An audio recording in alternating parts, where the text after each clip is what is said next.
In ancient days, there was a very poor area in Tibet which had no rivers or good land, no warmth or fresh flowers, no trees or green grass.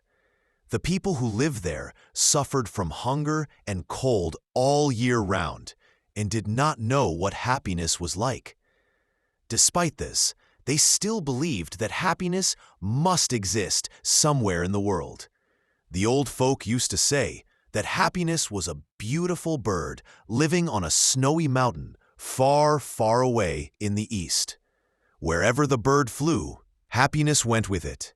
Every year people went to look for this bird, but not one of them did ever return. The bird of happiness was said to be guarded by 3 old monsters who could kill a man by simply blowing through their long beards. Once an extremely bright boy called Wangjia was sent to find the bird of happiness. On his departure, the girls of the village offered him barley wine, and the mothers, in accordance with Tibetan custom, spread barley grains. On his head to wish him a good journey, Wangjia walked eastwards for many days until he saw ahead of him a large mountain covered with snow that shone like silver. Just at that moment, an old monster with a black beard appeared in his path. "Who goes there?"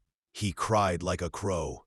"How dare you come here? What are you after?" My name is Wangjia, and I have come to look for the bird of happiness. "Ha ha!" laughed the old monster. "How could a little child like you, no longer than an egg, dare to set foot here? If you want to find the bird of happiness, first you must kill Lusang's mother. Otherwise, you'll be punished. I don't need to do anything myself in order to kill a puny little thing like you.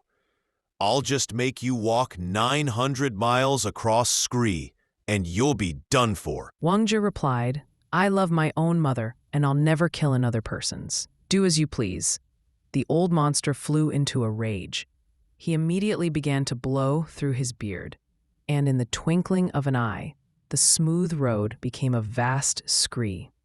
Every stone on it was as sharp as a knife. After the first 100 miles, the soles of Wangjia's boots were ripped apart by the stones. After the second 100 miles, his feet were cut to pieces. And after the third 100 miles, his hands were torn to shreds. "This is tough going," he thought to himself. "Will I ever make it? Had I better turn back now?" No, never.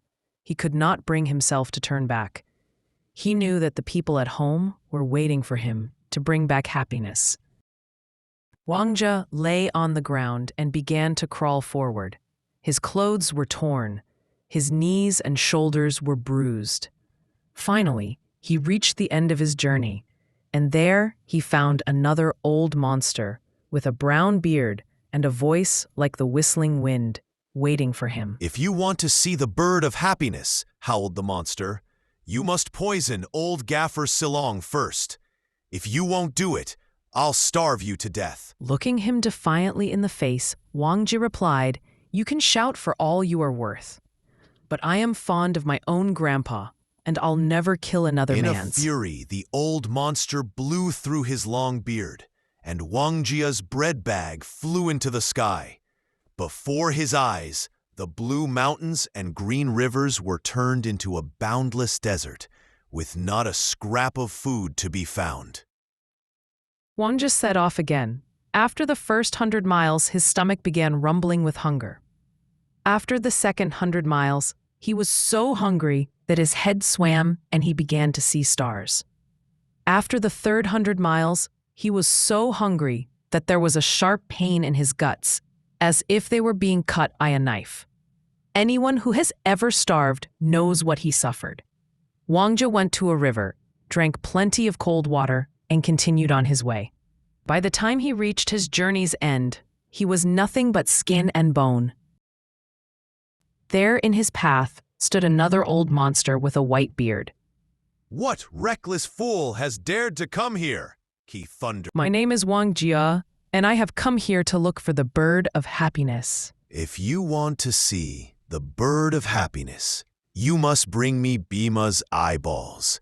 If you dare to say no, I'll gouge out your eyeballs at once. Wangjia bowed his head and thought for a while. Then he answered, "You must be dreaming. No one has the right to destroy a girl's pretty eyes. I'll never gouge Bima's eyes." The old monster screamed with rage.